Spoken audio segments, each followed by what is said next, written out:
بسم اللہ الرحمن الرحیم۔ امید ہے طالبات آپ کی عید اچھی گزری ہوگی۔ دوبارہ سے لیکچرز کی طرف سے آتے ہیں۔ ہم دیکھ رہے تھے 6 چیپٹر مسلمان مفکرین کا نظریہ تعلیم۔ اس میں ہم نے امام غزالی کو دیکھا، ابن خلدون کے نظریات دیکھے۔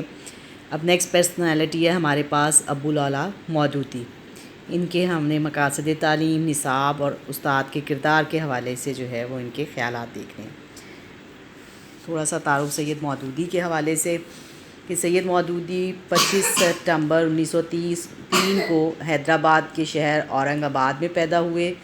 آپ کے خاندان کا تعلق اہل بیت سے تھا اور آپ کے خاندان میں بہت سے نامور بزرگ اور صوفیہ کرام گزرے ہیں۔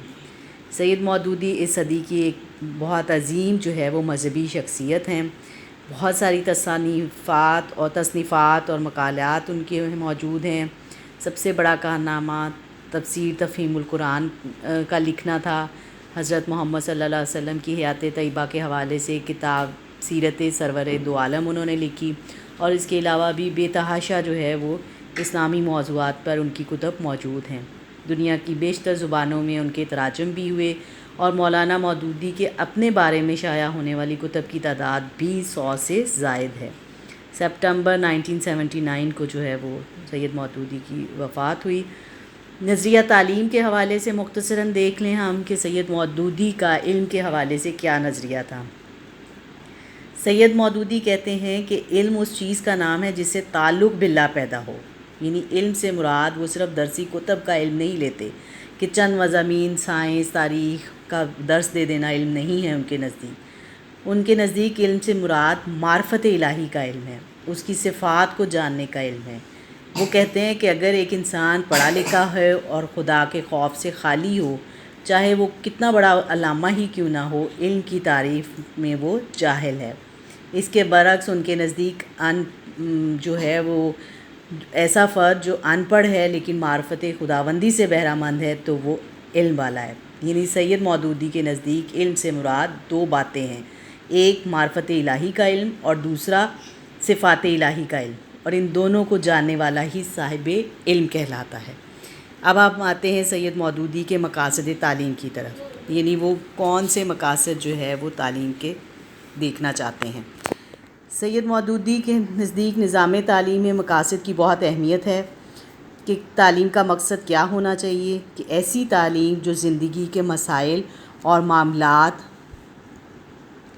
کا حل بتائے، آزاد ہو کر اس طلباء کو نتائج اخذ کرنے میں مدد دے۔ تو ایسی تعلیم کے کیا کیا مقاصد ہوں گے؟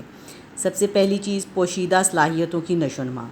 سید مودودی کے نزدیک تعلیم کا اولین مقصد تو معرفت الہی ہے، اس کے ساتھ ساتھ تعلیم کا مقصد یہ ہونا چاہیے کہ انسان کی جو جبلی صلاحیتیں ہیں یعنی فطری صلاحیتیں ہیں ان کی اس حد تک نشوونما ہو کہ وہ اس قابل ہو کہ معاشرے کے لیے مفید فرد بنے اور انسانی زندگی میں بھی فلاح و ترقی کا ذریعہ ہو سکے۔ اس کے بعد جو دوسرا مقصد وہ بتاتے ہیں وہ ثقافت کی منتقلی ہے، کہ تعلیم کسی بھی تہذیب کی آئینہ دار ہوتی ہے۔ تعلیم کا مقصد نہ صرف یہ کہ کلچر کو زندہ رکھنا ہے بلکہ اسے آئندہ نسلوں کو منتقل کرنا بھی ہے۔ تو ہمارے نظام تعلیم کا یہ مقصد ہونا چاہیے کہ زندگی جس نظریے کے تحت جو ہے وہ گزار رہے ہیں انہی بنیادوں پر اسے ترقی دے۔ زندہ قومیں انہی اغراض و مقاصد کے لحاظ سے اپنا ایک الگ اور مستقل نظام تعلیم جو ہے وہ قائم کرتی ہیں۔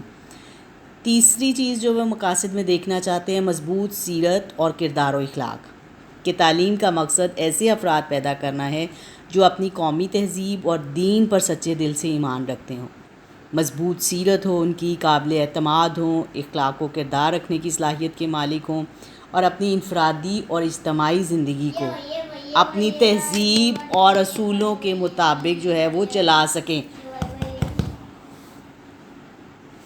تعلیم کا مقصد ایسے افراد تیار کرنا ہے جو دور جدید میں ٹھیک دین حق کے اصولوں کے مطابق دنیا کی رہنمائی کے بھی قابل ہوں۔ چوتھا ہے مقصد ان کے نزدیک لیڈرشپ پیدا کرنا ہے، بہترین شہری پیدا کرنا تاکہ دنیا کی امامت کے قابل ہو یہ قوم، کہ جس قوم نے دنیا میں لیڈرشپ حاصل کرنی ہوتی ہے وہ اپنی تعلیم کو انہی خطوط پر استوار کرتے ہیں جس سے وہ یہ مقصد حاصل کر سکیں۔ تو ایسے ان کی تربیت کرنا جن کو دنیا کی رہنمائی کرنے کا سبب بننا ہے۔ سید مودودی الگ شعبوں کے لیے تعلیم کے مقاصد بیان کرتے ہیں، یعنی وہ ابتدائی تعلیم کے لیے علیحدہ سے مقاصد طے کرتے ہیں اور اسی طرح اعلیٰ تعلیم کے لیے علیحدہ سے مقاصد دیکھتے ہیں۔ ابتدائی تعلیم کے لیے وہ کہتے ہیں کہ شائستگی، پاکیزگی، صفائی اور حسن و قباح، یعنی اچھائی اور برائی کے حوالے سے تمیز، اخلاق حسنہ، انفرادی، عائلی اور اجتماعی زندگی، مہذب طریقے سے سوسائٹی میں رہنے اور کام کرنے کے طریقے، اسی طرح وسعت قلب، وسعت فکر، وسعت تصور وغیرہ، ارادے میں پختگی، خلوص نیت، متانت، سنجیدگی ہو، اس کے ساتھ ساتھ ان میں دلیری، جفا کشی، چستی، ہر طرح سے کام کرنے کی صلاحیت ہو، نصب العین کا عشق پیدا ہو، گہرا اسلامی جذبہ ہونا چاہیے بچوں میں، زندگی کے لیے کہ تمام اوصاف جو قرآن و حدیث میں بیان کیے گئے ہیں اس کے لیے ان کی تیاری، تحقیق، تجسس، تفکر، مشاہدے کی عادت، باقاعدگی سے سوچنا، استدلال کرنا، پرکھنا، یعنی یہ سب ابتدائی درجے کی تعلیم کے مقاصد ہونے چاہیے۔ جبکہ اعلیٰ تعلیم کا مقصد ان کے نزدیک ایسے مسلمان پیدا کرنا ہے جو اپنی اعلیٰ دماغی تربیت حاصل کریں، صالح نظام اور اخلاق کی تعمیر کے لیے علمی دنیا میں اپنی قابلیت کا سکہ بھی بڑھا سکیں۔ ان کے اخلاقی اوصاف جو ہے وہ قرآن و سنت کے مطابق ہونی چاہیے۔